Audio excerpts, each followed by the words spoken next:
We believe life can be a journey toward wholeness, toward reconnecting with who we are authentically meant to be. We walk this path of growth and discovery with our children, with our partners, within ourselves. These are the stories of what's possible. These are the conversations that light the way. Welcome to Soul Path Parenting. Hi, Amy. Hi, Lauren. I'm so excited to be here today and to share this conversation with our listeners about yes, no, maybe, I don't know. And before we begin today's conversation, I want to share a little bit about the process that led us here. So, you and I have been talking about doing a yes no episode because a lot of people struggle with yes and no. We have struggled with yes and no, and we coach people who struggle with yes and no. We struggle with our children with yes and no. And I'm going to describe how I experienced our developmental phases around this. And then I'll be fascinated to hear what you want to say or add or how it lands for you. I feel like phase one was us being like, we know what yes and no is. You say yes or you say no. You just get clear. You just figure it out. And we help people. Yes, no, boom. And then we were both given the gift that life so often gives, which is we both had experiences that were not so clear, not so easy. And the first day we scheduled to record this, I showed up so raw and vulnerable because I had just had a really difficult experience with no. And I showed up that day and I said, you know what? Coach Lauren, sometimes she can shove it up her butt. I don't know what she's talking about. She thinks this is so easy. You just say yes or you say no. You just, what? No, that is no. I'm saying no to that. And and then we had this beautiful conversation that was the conversation we needed to have in order to have this conversation, in which we realized yes.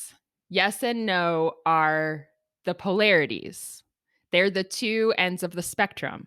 There's yes and no. And there's everything in between. There's maybe, there's I don't know. There's I feel like I'm 51-49 on this, and what if I change my mind tomorrow and then I'm the other way? And all of it belongs. So, I'm really excited to have this conversation today in which my intention is to identify the spectrum, to talk about the polarities, the hell yeses and the hell nos. Those are so important. And there are great tools that can help us get clear about where we are. And we can apply those tools to everything in between as well. And I want to give enough time and space and voice to all the in between and not just talk about yes and no as if the only things that exist are those polarities. So that is my intention for today. And I'm very excited. Me too. And firstly, I want to say yes to everything you just said. Woohoo!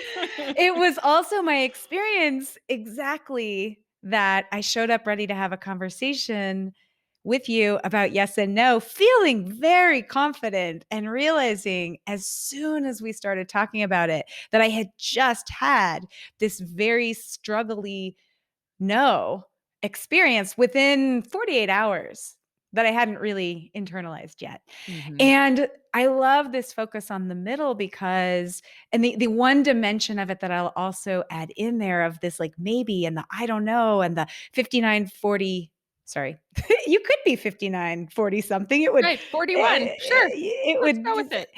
yeah. You could be 51-49, like you said, and also the dimension of time. Mm-hmm. So sometimes there's a not yet, right? There's this dimension of time that we can play with where we can allow for clarity.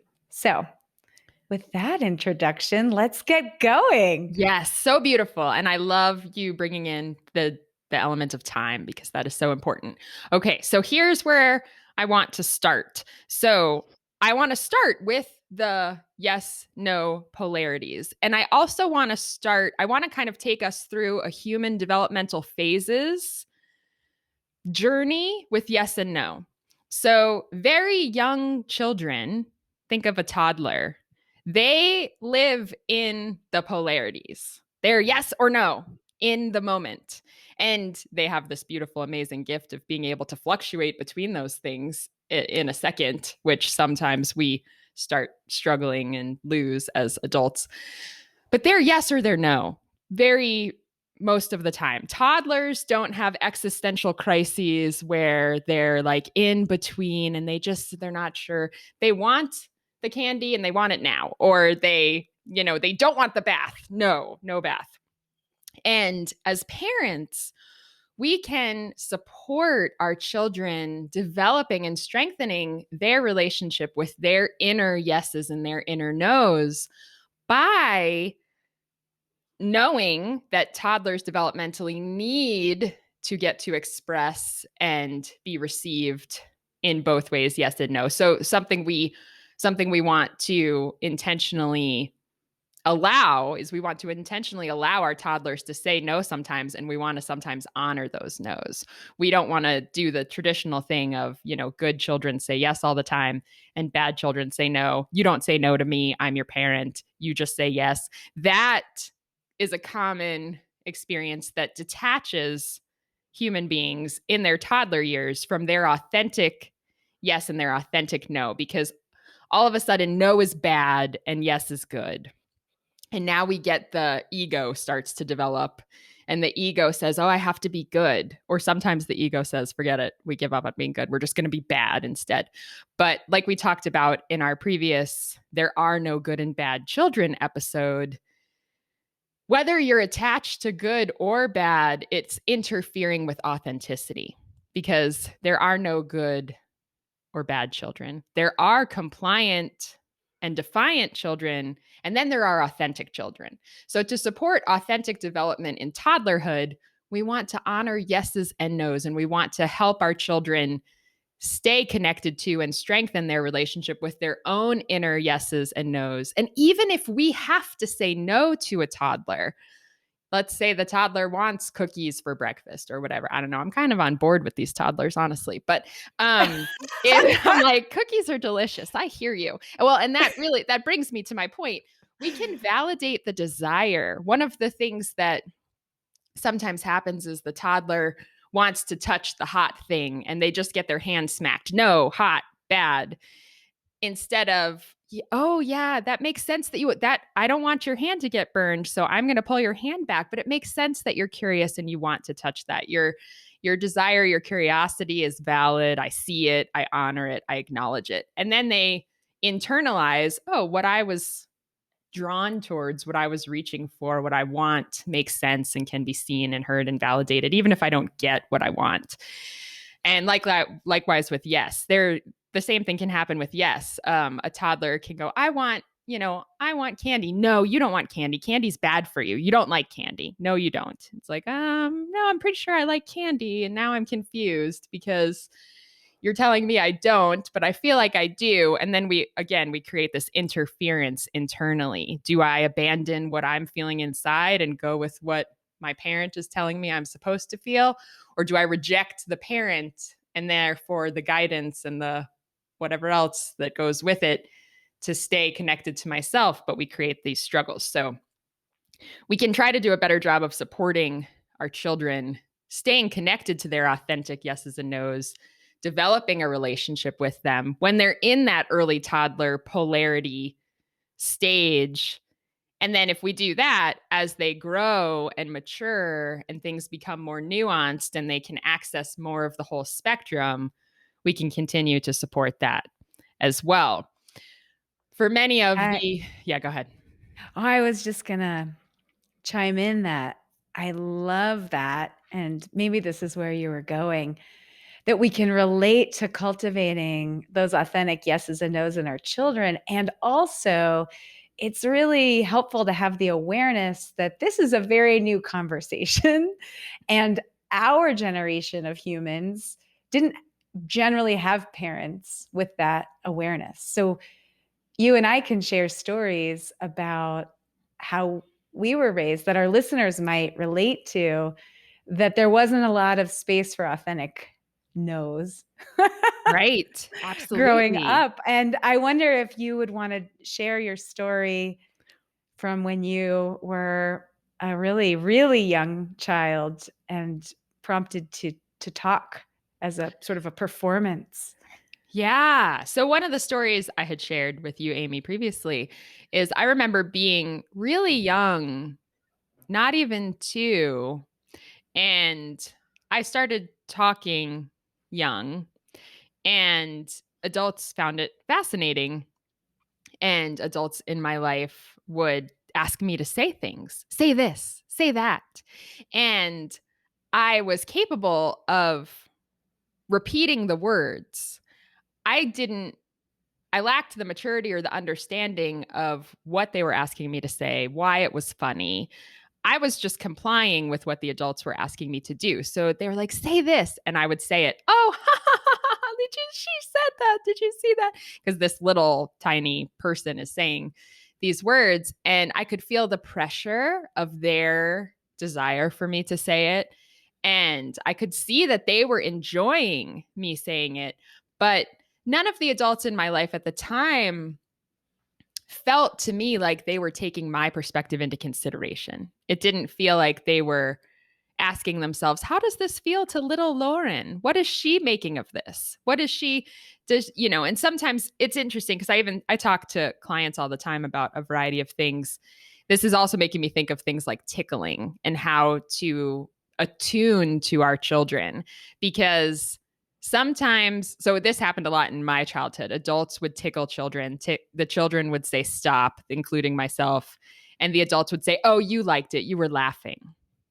And I could not stop myself from laughing when I was being tickled. It was like an impulse, like a reaction. I wasn't laughing because I was enjoying it. I was laughing because the tickling was causing me to laugh, but I didn't like the tickling. And therefore, the laughing wasn't evidence that I was having fun. Yeah. So I was completely misinterpreted and my perspective was disregarded. And again, the adults, my caregivers, they really thought that if the child was laughing, the child was happy and having fun. They believed what they said. There was no intentional or conscious malice in what they were doing. But like you said earlier, they weren't aware. They didn't know. And maybe they had been tickled as a kid and they had been told, "Oh, you liked it. You're laughing. You were laughing." Or maybe they did like it. Maybe they loved it. Like I'm not Yeah. necessarily the same as them. So I had all these different experiences in my childhood that disconnected me from my authentic yes, no, my authentic feelings, my authentic reactions, or the external environment asked me to detach from those things or to be or do something else. And I repeated this with my children when they were young. I mean, I internalized good, bad, right, wrong. And I had some struggles with my kids when they were young as well. And one of the things I wanted to get to that I'm so excited to talk about is if, like me, you lost your connection to your inner toddler, your inner authentic toddler. If you became a compliant or a defiant toddler, and then we could go through all the developmental stages, and you lost your strong relationship with your authentic inner toddler, that inner toddler is still here. My Mm, inner toddler would become activated and triggered when my actual children were toddlers and were behaving in ways that I had learned not to behave. So, right. my first child went the comply route, which is what I ultimately chose. So, I was cool with that. My inner toddler was like, yep, we're on the same Yeah. page here. You're Just like best comply. mom ever. This is great. Yeah. And then, on the surface, I think I'm just amazing at this whole parenting thing. And I have a good child who obeys and complies, just like the good child I became. And we're all good. And then my second child entered the world, thank Buddha, and turned that all upside down for me. And I remember my second child questioning me from such a young age. Why? Why are you acting that way? Why do I have to do that? Why? Because I said so. Because other people said so. Because I don't know why. Just do it. Just do it so I can relax, And that didn't work. That did not work for him. And so my healing process included reconnecting to my inner toddler. Reparenting is such a huge part of our process, right? So if you're having a struggle with your child, you're having that same struggle with your inner child. Yeah. If you want to improve the external situation with your actual child or children, you need to improve the internal relationship with your inner child. And that's what's being paralleled there. So, as I reconnected to my inner toddler and my inner yes, no, I was able to strengthen that relationship. And then I was able to help hold space for and support that for my children when they were chronologically older than toddlers. But that's how the healing process works in our home. We can consciously engage in whatever developmental stage we didn't do when it was chronologically happening, and we can do it now. So that's part of what Yeah. I love. It's always available. You can always still do it. I love all of that. I loved, back to the tickling, how you used the word attune. It's such a cool metaphor and example that's really in our lives. I have 4 kids, and the 2 little kids, I have one of each. And I am with you. I'm like, back off. Like, I do not want, get your tickle hands away from me. Like, because Right. I will be in hysterics on the floor, but it's not a good feeling. Meanwhile, my son, who I guess takes more after my husband, who is impossible to tickle, is just like, tickle me. He was like, asks for asks for it. So yes, attunement in all the things, right? Not just the tickling, is so profoundly important, because there's not one right. There's never Yes. one right. It's And just, believing people when they tell us. yeah. Because, yes, I'm sorry I interrupted you, but yeah. No, that was it. That's all I had to say about tickling. So, okay, let's really get into this. All right. So phase 1. So if you're a person who struggles with yes or no, if you find yourself gravitating towards a polarity, we've talked about if you're a yes person or a no person, because somewhere along the lines, yes became the only right answer. Good people say yes. So you say yes all the time. And then you end up exhausted, depleted, overextended because you don't have access to no. That's one option that is common. We see people who can't say no, so they don't. Yeah. And then And their can lives I are not pile sustainable. on? Yeah. I want to pile onto that, because the downside of being a pleaser and saying yes all the time, which, by the way, in my experience, that has definitely shown up, but it's not in everything. And I'll talk later about where that Mhm. kind of pleasing yes showed up and short circuited, my ability to really thrive in my life. And the reason having access to the authentic yes and no, and not just doing the yes to please others, is so important, is because it's all about your time and your energy, right? Mhm. So we have to be the keepers of our time and energy, so that we can thrive in our lives and really put it into the things that fill us up rather than deplete us. Absolutely. So important. And when we get hooked by the idea that yes is good and no is bad, and we have to say yes all the time, we lose touch with our authenticity. We lose touch with our ability to have and maintain boundaries.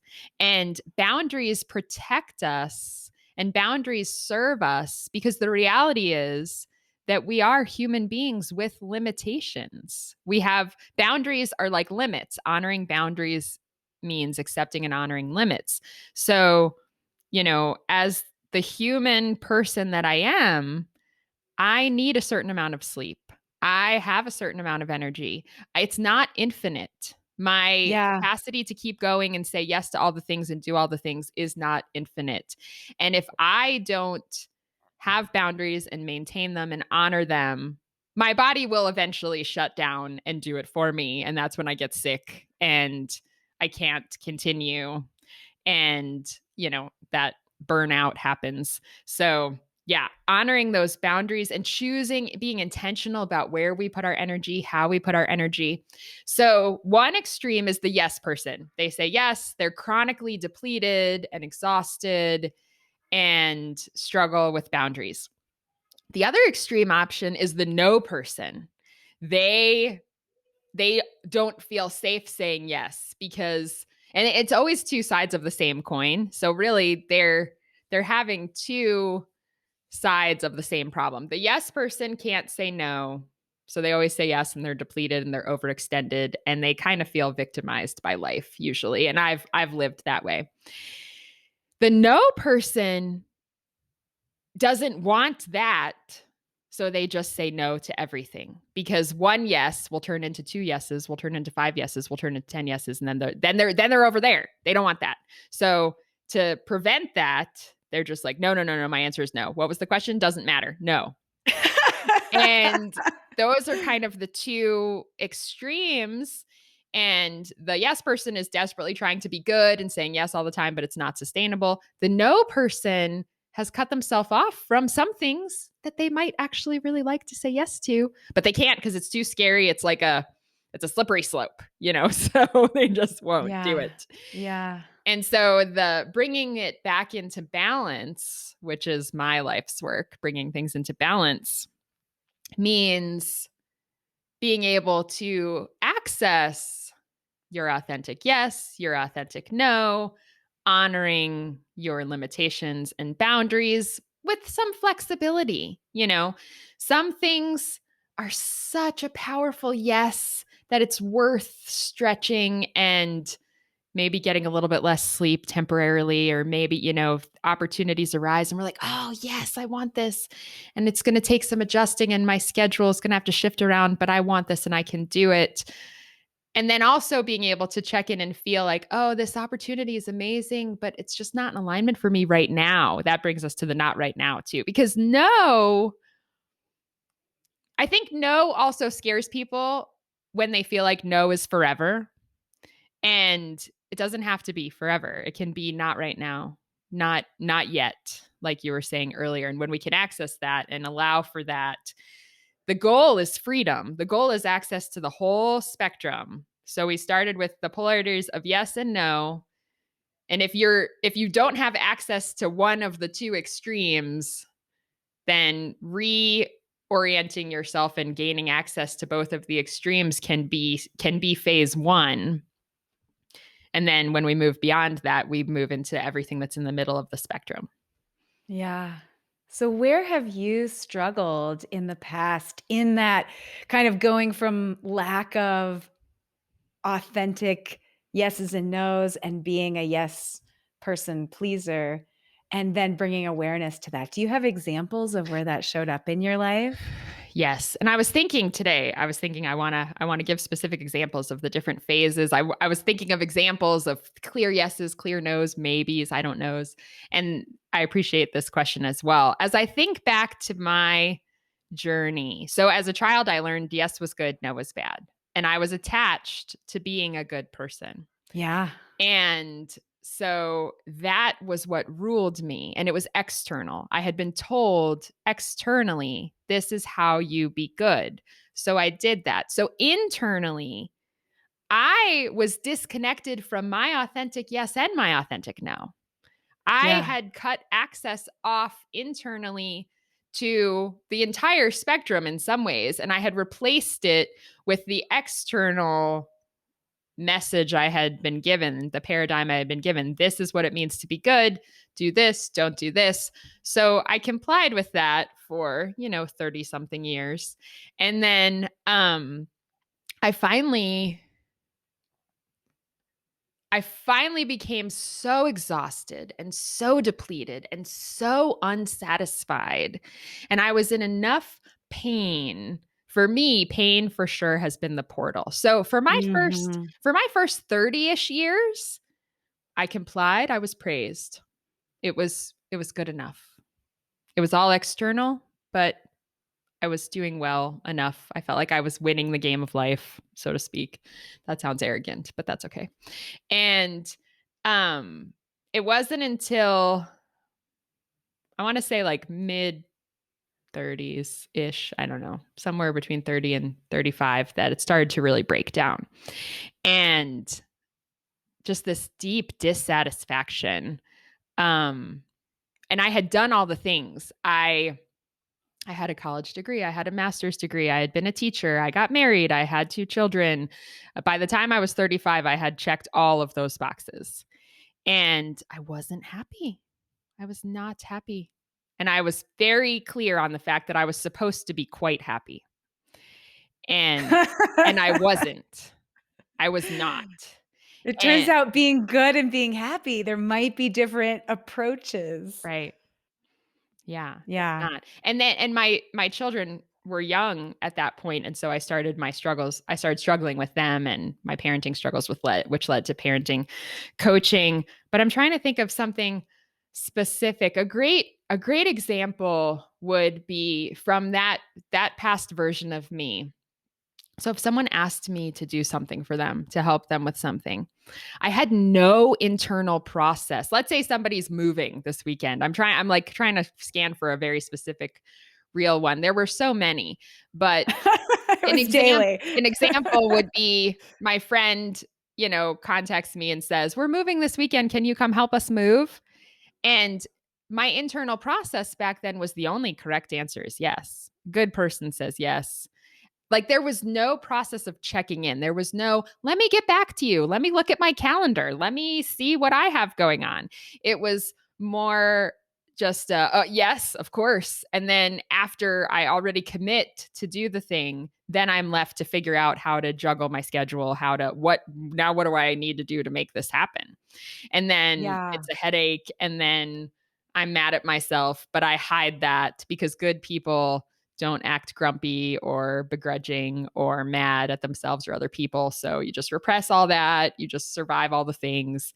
That would be an example of one of the ways I struggled in the past. Yeah. For me, I can share a little bit with where this showed up because it was sort of a tale of two cities. Mm-hmm. I didn't start personal growth and development work until 35. And at that time, I actually had none of the life that you talked about. I had all of one thing and none of another. So guess where I had zero facility around saying yes and no. I had all of the work. I had the degree. I had the big corporate America job. I had no husband, no children. And I was living in a city that I wasn't thriving in. The winters Mm-hmm. were really hard. I'm not cut out for the Midwest. And so, I realize now upon reflection, where I struggled the most with no was where it wasn't even being explicitly asked.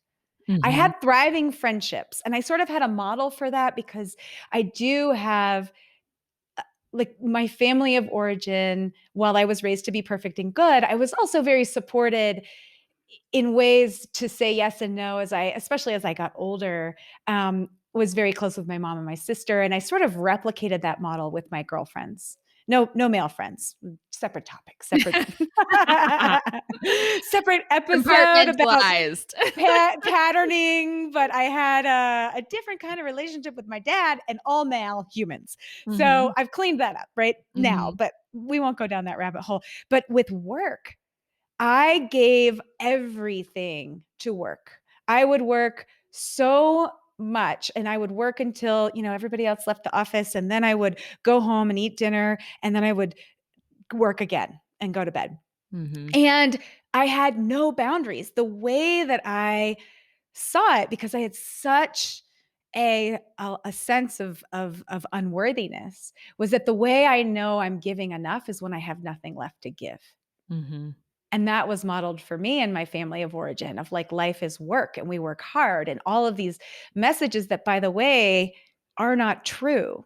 Mm-hmm. We make up a story that life is hard and that we have to work hard and that that's where our worth comes from. And then we live into that story. So that's what I was totally doing unconsciously. And I was so profoundly rooted in this sort of lack of security and in this, like you, wanting to be good, that I even remember making an appointment with a trainer 2 days a week at 7 p.m. so that I would force myself to leave the office by 6:30, because while it's good to work, kind of in air quotes, it's also good to be healthy and take care of yourself and work out. Mhm. So Mhm. now I'm like also living into this story of like, ooh, I can't give myself permission to actually say yes and no to work from a powerful place. But now I'm going to choose sort of a different external quote unquote good thing to do, which is work out. So, man, there was just not awareness happening back then. And I was 100% always a yes to work. There was never a no. There was working on weekends, there was working on evenings. I was totally lost to myself. Yeah. Well, and I And think then, that like you, the pain is what unwound it all, right? Like I right. hit a wall of like, my life really doesn't work at all.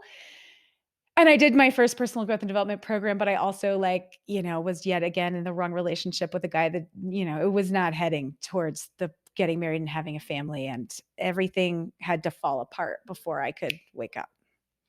Yeah. Well, and for me, it's just part of the awakening process, part of the transformation process for me has included no longer getting out of my coping mechanisms, my patterns, my conditioned behaviors. They no longer provide what they had been providing. So I imagine in your case, for a while, your career was providing you with things that felt valuable until it either was no longer providing them in the same way anymore, or it didn't feel as valuable anymore, or something like that. Because all the boxes I had checked that at the time I experienced myself as authentically wanting and seeking. That's another layer that's complicated here. In any given moment, I'm behaving as authentically as I can with what I'm aware of in that moment and what I can access in that moment. And it's not accurate to say that those past versions of me were fake. They were a combination of authentic things that I wasn't fully conscious of and conditioning that's mixed up in there, and what was available to me at the time, Yeah. what like Yeah. there's all these combinations, and so I can look back on all the different versions of me, and I can now try to sift through them and see the authentic elements that I was always bringing or trying to bring into my life experiences, the conditioned stories that I was desperately trying to obey to prove that I was good. And, um, because even if I go back to the example of a friend is moving, or I think of I think of people I helped with their babies when they were young, or just different things that at different times that I helped people. Cause I had also identified as a helper. I was a good person and I was helpful. And if people asked me for help, I helped. And I needed them to ask me for help. I needed people to need my help because that was part of my identity. I'm a helper. I help people. They need me. They ask me. I do it. I'm good. I get the validation of feeling like I am good. And, if I have friends that are moving and that want help and need help, there's an authentic part of me that wants to help them. It's not like that doesn't exist. And there are all these other parts. There are other parts that go, well, wait a second, we got a really busy weekend this weekend. Like this weekend, really? We kind of I don't know about that. Yeah. And Yeah. then the part that's like, no, we love them. We want to help. We're going to help. We're going to do it. We'll make it work. And then the part of me that's in charge of making sure I get enough sleep says, well, wait a second here. You know what happens? You try to do all the things, you don't get enough sleep and whatever. It's like this internal family system Yeah. conversation. And Yeah. reconnecting to the complicated aspects of that allows me now, if a request is made and part of me authentically wishes I could do it, but it's just not going to work for me, I just don't have the time, I can express that now. I can say, I would love to help you, and that doesn't work for me this weekend. And so Yeah. I will not be helping you, though I wish I could, and I love you, and I won't be there. And I love that. that works now, that I can Yeah. access that now. But the old story that said good people say yes and bad people say no, that old story also told me you can't love your friend and say no. If you love them, you will say yes. Like there were all these rules, right? You love them, you Mhm. would say yes. Actually, you can love someone and say no. Sometimes the most loving thing to say is no. And you can completely totally authentically love them and say no. Yeah. And it's a gift. It's a beautiful gift to have access to all of that. I love it. Yeah. All right. So, phase one, getting reconnected with yes and no, removing the stories that say only yes is good, only no is good. The only no is good story could be only no is safe. Yes is never safe. Stop saying yes, only say no. So, we've got the polarities. Then we have everything in between. And that felt so important to me because the first time we had this conversation, we primarily focused on the polarities, which makes sense. Those are our orientation points. Yes is over here and no is over here. But there's everything in between. And there are tools and there's advice out there in the world that say things like, if it's not a hell yes, it's a hell no. And I thought in preparation for this conversation, okay, yes, some things fit beautifully in that category. Do I love coffee? Hell yes. Hell yes, I love coffee. And that is just true for me. But there are so many things in life that are more, and some people might be a hell no on coffee. They're like, oh, hell no, and then some people could be in between. I don't know. But I'm trying to think of one of the things that's usually very polarizing. People are usually either a hell yes or a hell no about it. I don't know if coffee is one of those.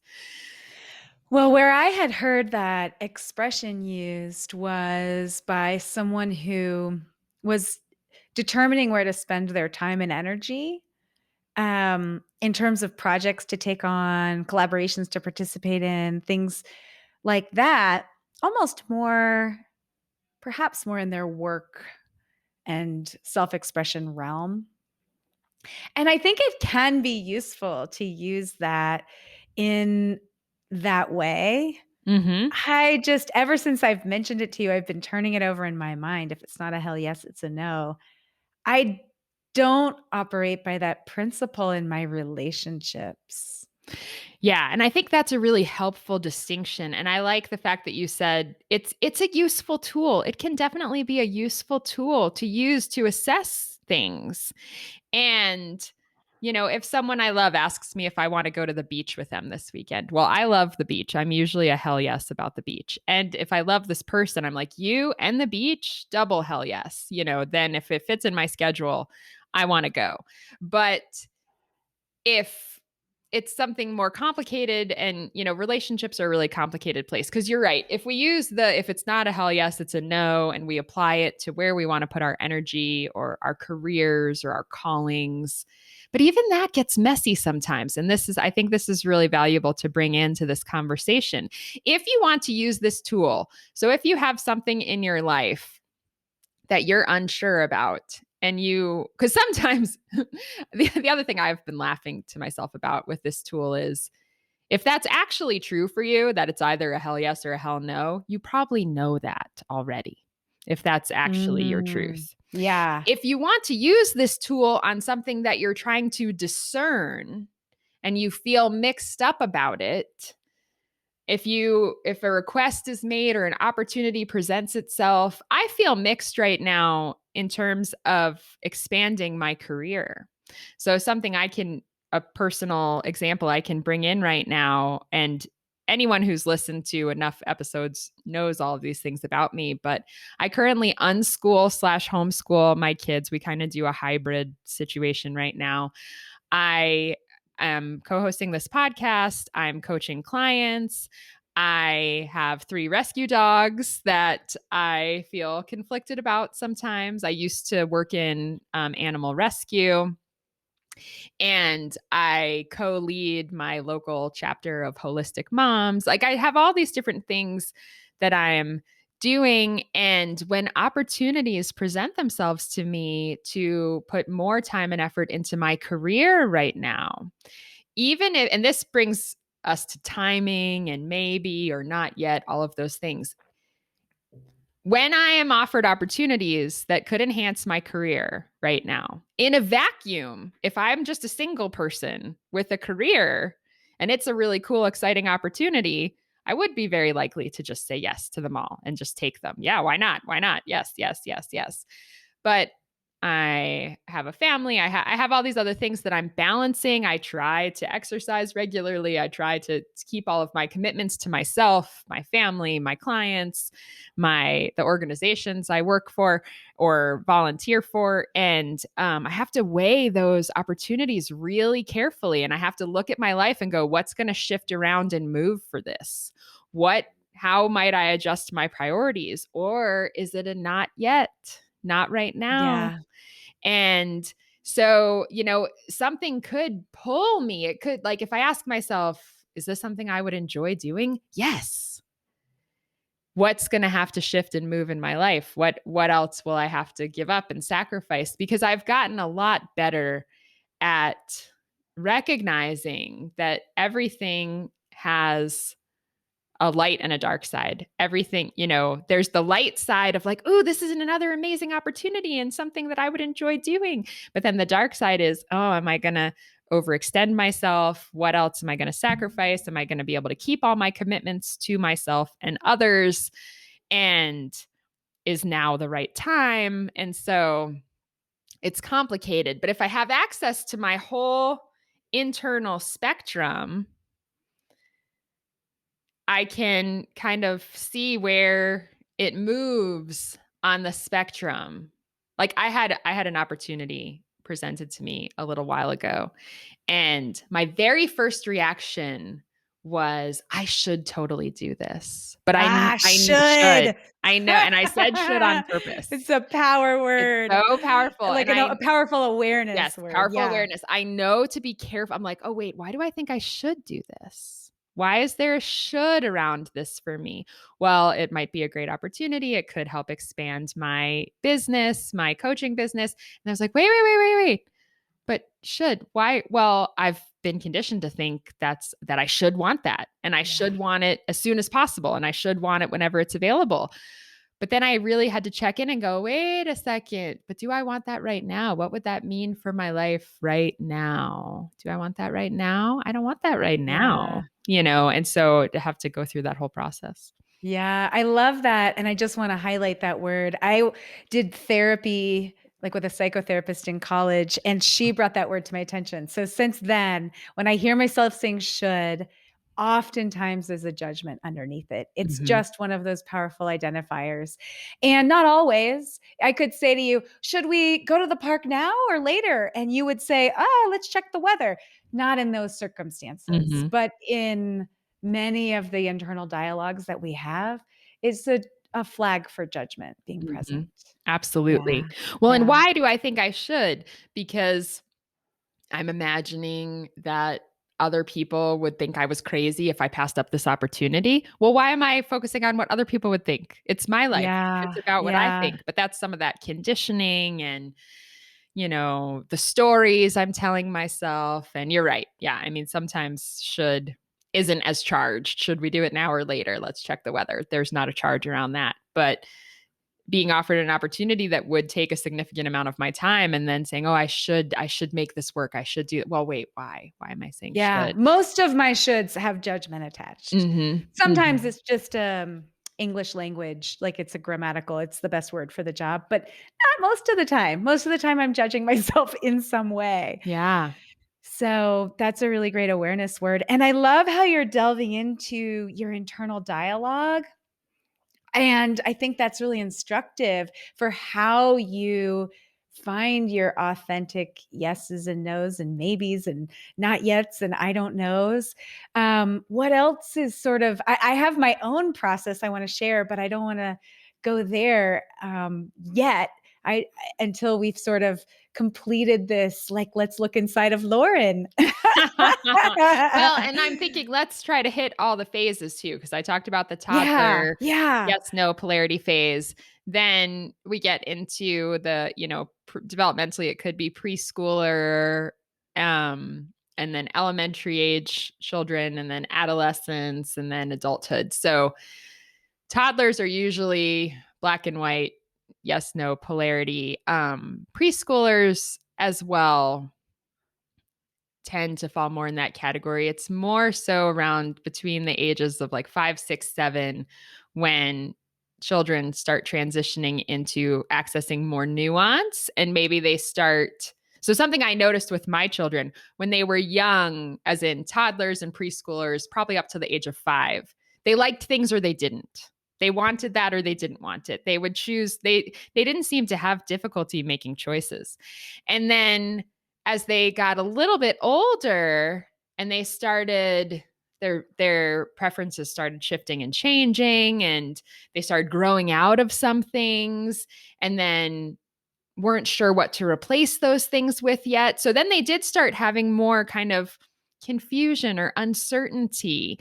And something that I think about is when if you take your children clothes shopping and they're struggling to choose what clothes they want. When they were little, they loved, Thomas the Tank Engine, and they would just want those clothes or whatever. I'm trying to come up with specifics.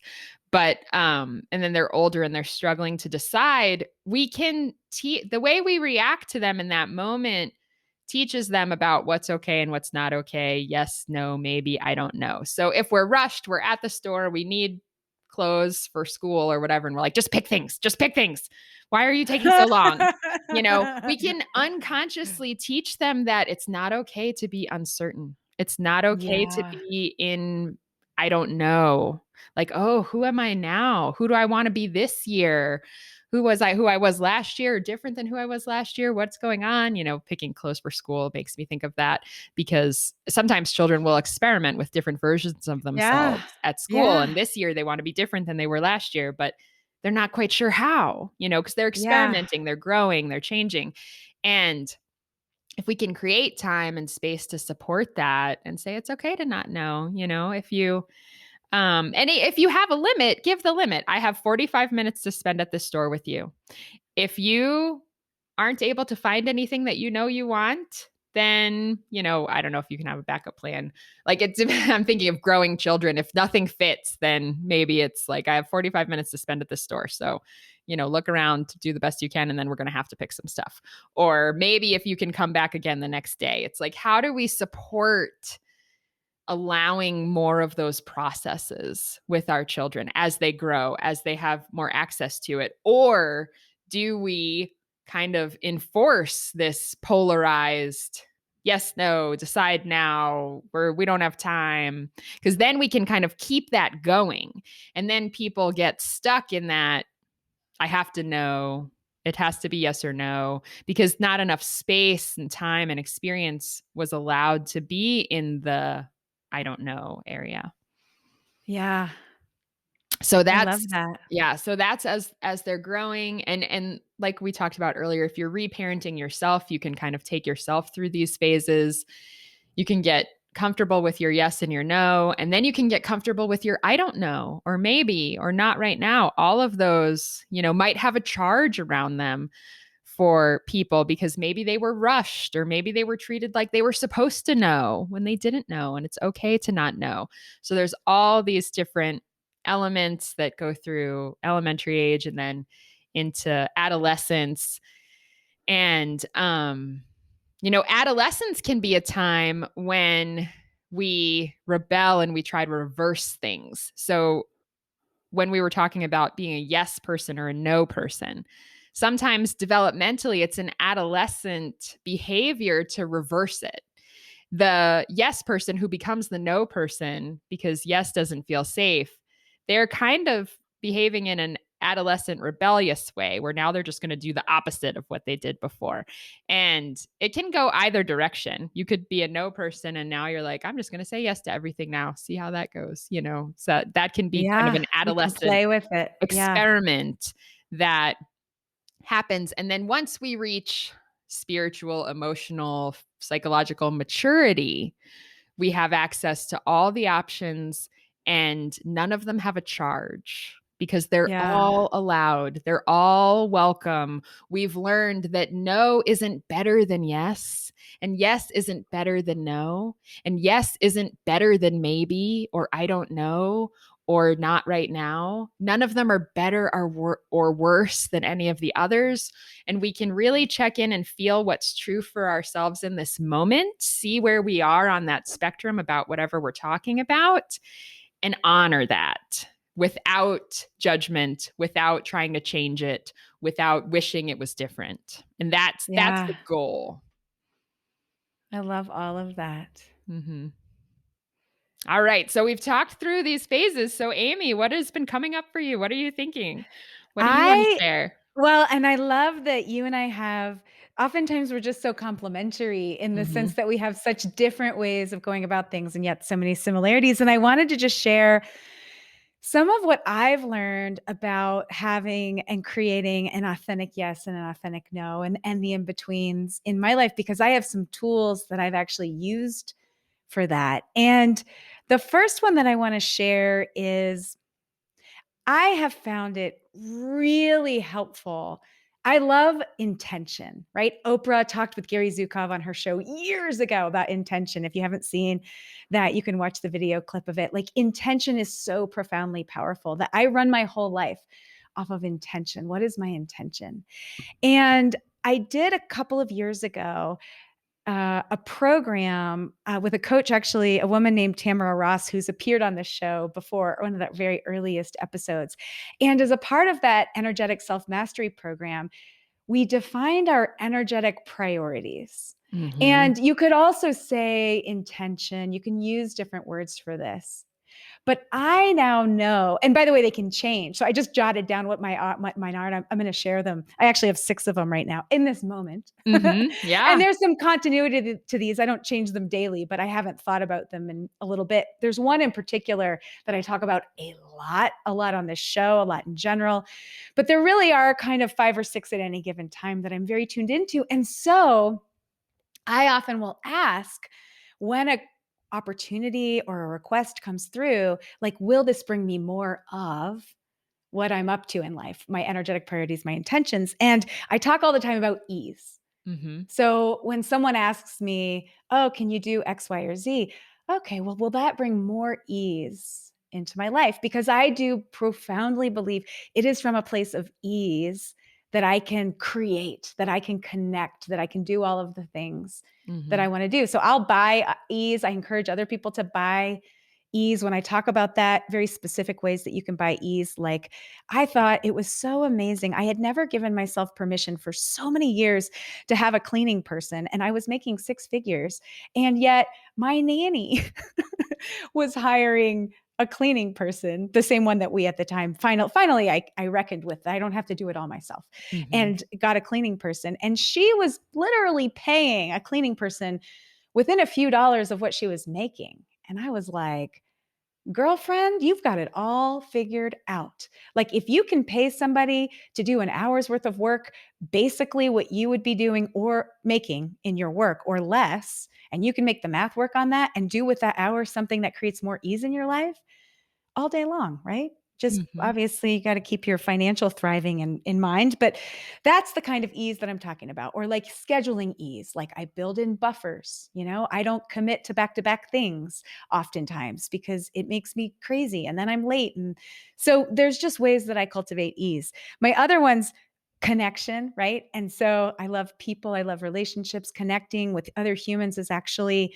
one of the 3. I've been doing a lot of studying on human thriving. And one of the 3 human needs, psychological needs, is this need for relatedness. One of my energetic priorities is connection, growth. I'm always growing and learning, impact or contribution. And this is where it's kind of interesting that you talked about earlier helping someone move, Mm-hmm. because that is more about when I'm contributing to other people and they're like, thank you so much. I know, by the way, this is also, it's not one of the 3 psychological needs where if you don't get it, you'll be worse. And if you do get it, you'll be better off and have more well-being. Doing good things for other people, contributing to other people doesn't qualify as one of those needs. It's sort of a 4th one that if you don't contribute to others, you're not going to be suffering and struggling. But if you do, so it adds to your thriving, but it doesn't detract. But Mm-hmm. I love, it's one of my love languages is helping other people. They call it acts of service. It's one Mm-hmm. of my top 2. So I'm really clear that, like, if you ask me something, it may not bring ease, but it may allow me to contribute to you. And as long as it's not going to be like in the like completely against ease, right? Like I will step into how can I contribute to you, because it's an entirely selfish question, right? Like Mm-hmm. I love doing things for other people and they benefit from it too. And it's all great. Abundance, we don't need to talk about that, everybody. There's a huge conversation about abundance. So again, you can ask this question like, will doing this bring me more abundance? Will doing this bring me more? And the last one is thriving, right? So Mm-hmm. I oftentimes will take the request or the opportunity or the decision needing to be made. I'm going to tell you why it's ironic that I just used that word decision in a second, and put it up against these kind of like priorities and intentions in my life, and just ask, like, how does it fit with what I'm up to creating? Mm-hmm. Now, another distinction that I've learned from Landmark years ago, the very first thing I ever did in personal growth and development was the Landmark Forum. And they have this really cool distinction between choose and decide. Mm. So I love language and words, and I know you do too. Yes. Uh, Decide, if you look at it, has the same root as homicide, suicide. Deciding is killing something off, Mm-hmm. right? And if you're like standing in, creating possibility, really the energy of killing something off isn't in alignment with that. And so they encourage us to choose. And if you kind of reframe something as choosing rather than deciding, it leaves it open to where the other possibility isn't sort of dead and gone. It's just not the choice you're stepping into right now. Does that make sense to you? I don't know. It made sense. I liked it. How does that land with you? Yeah, that's a great question. I feel like, as per usual, it lands for me in multiple ways. Yeah. So the way I'm hearing it and interpreting you is that idea of, if I have to decide, and if I decide one thing, then I'm eliminating the other choice. I'm killing it. It's dead. So, and there's a finality there.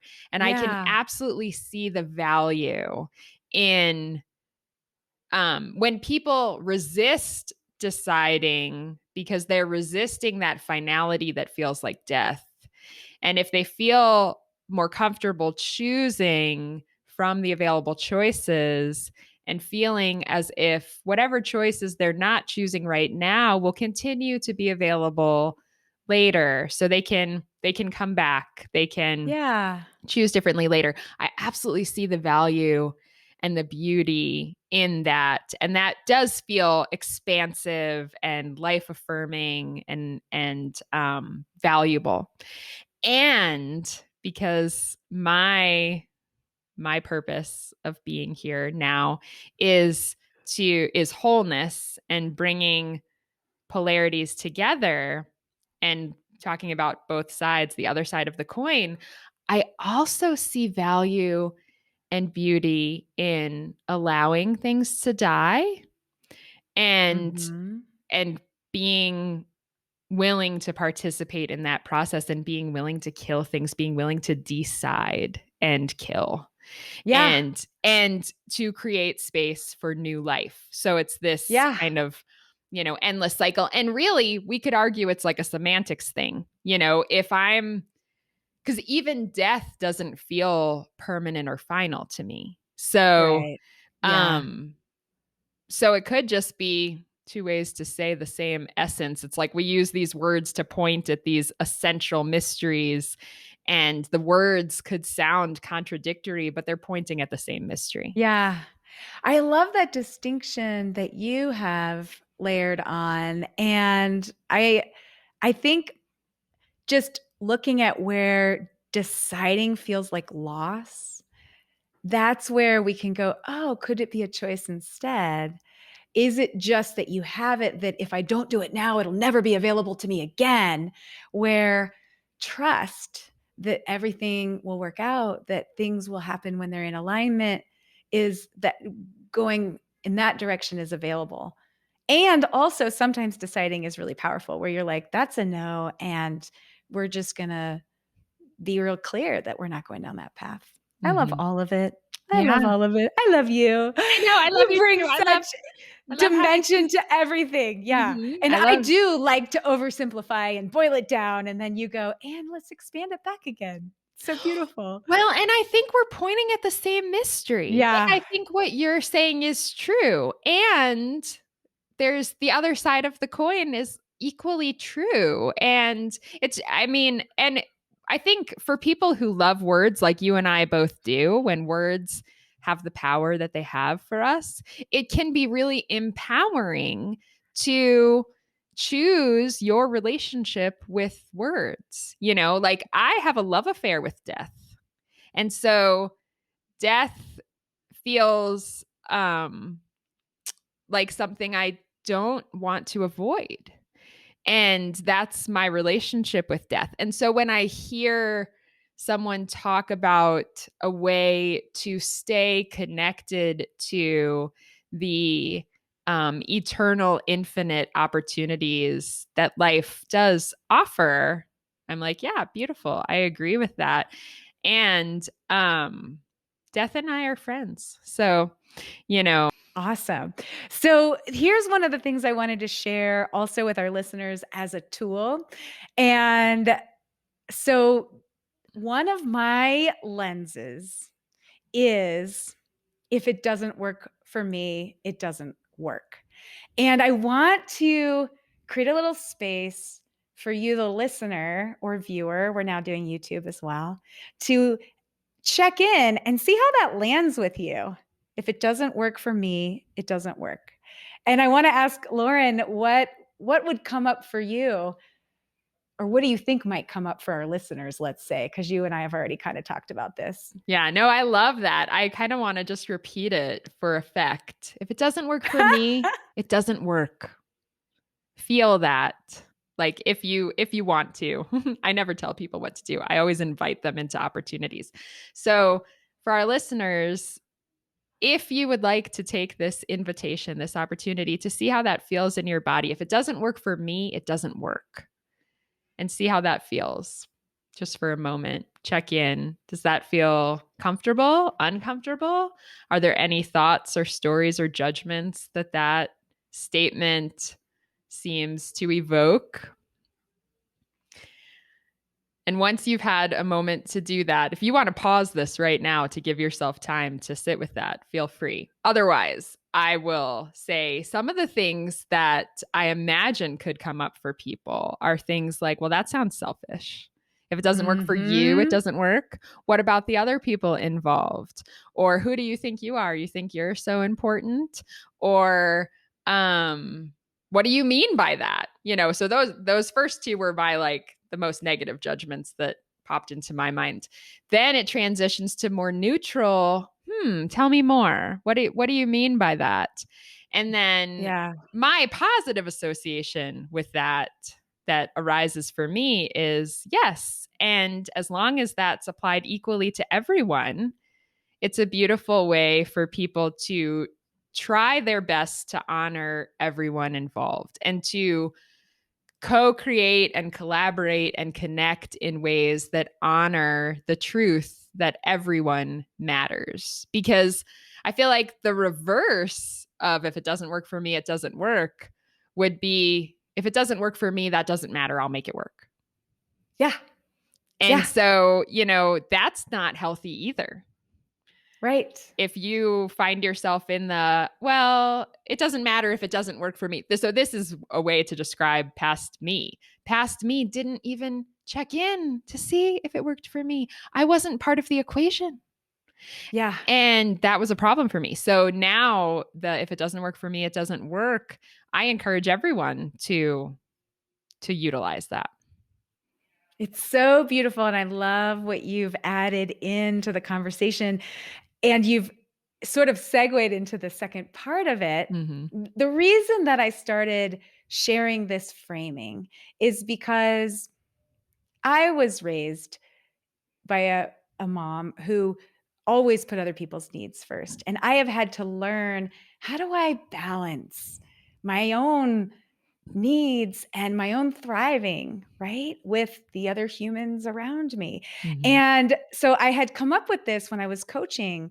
a client and just invited her to try this on. And it was completely like, you know, and what I realized is all the things that you said, all the judgments that can come, who am I to put myself first? But actually what I want to say is that there's a corollary that also has to be present. So I'm not just an asshole that says like, if it doesn't work for me, it doesn't work, period, or done with discussion. If it doesn't work for you, it doesn't work. Mm-hmm. And so I'm very sensitive to when other people are saying yes to me and I can feel that it really doesn't work for them. So then I go into coaching mode, right? Because I'm wanting everybody to be, fully authentic and be thriving and all of the things. And what I've realized is, I tend to overreach actually, because now I have found this way of have a thought process of if it doesn't work for me, it doesn't work. And also it has to work for them too. I never want to be asking someone else.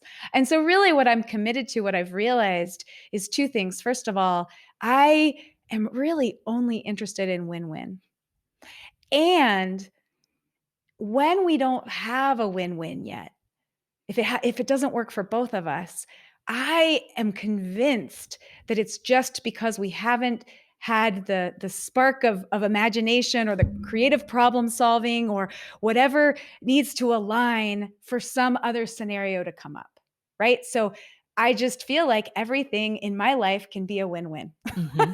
And maybe that's too extreme, but I'm always shooting for a win-win. And if it's not a win-win, then I just take a step back and I go, oh, well, I guess things will align. It'll maybe needs more. Maybe the other ingredient that we have to add in that we've been talking about from the beginning is time. Maybe we have to add more time into the equation. So Yeah. that's my hack for if you struggle with, if you really struggle with saying no, just contemplate, does it work for me? And what are other possibilities we can imagine for every situation to become a win-win?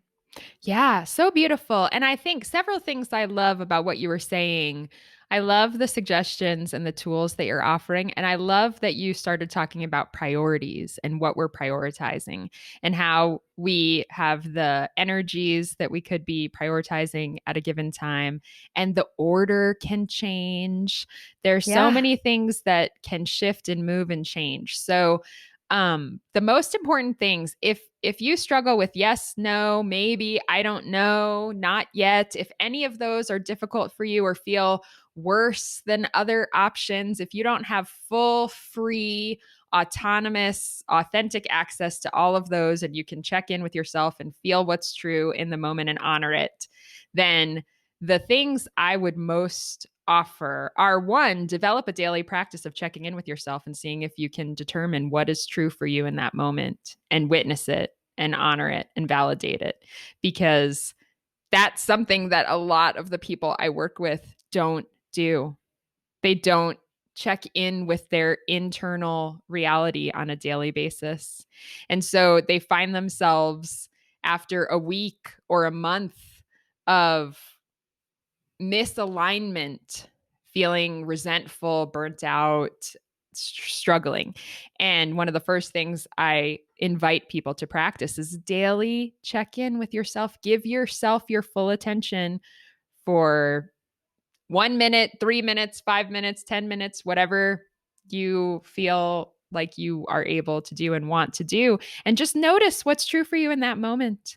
And notice if you feel different than you did yesterday about something, because that can happen. Or if you feel the same, or however you're feeling in those moments, that can help us reconnect to our authentic yes, no, maybe, I don't know, I need more time, whatever the things are that we may not have a strong relationship with. And then the other nuanced layer of this that I want to reiterate is we aren't one thing. There's multiple things that we could be prioritizing in a given moment.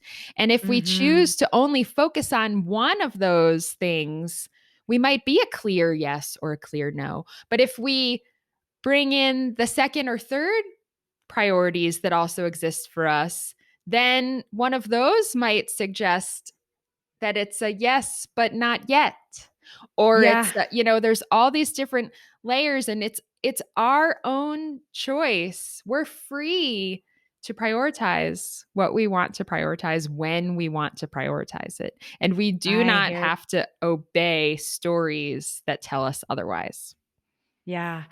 I want to add a story in here because it illustrates what you're talking about. Mhm. Sometimes I'm all in on being the primary parent, and sometimes I have some feminist misgivings about the structure of our family, and it's all perfect and it's all true, and what we have has been it is our agreement and it is my commitment. I love being the primary parent. I mention all the time, but also I have a full-time nanny, so it is not like I'm on the front lines all day long, and I admire that choice. I That doesn't work for me.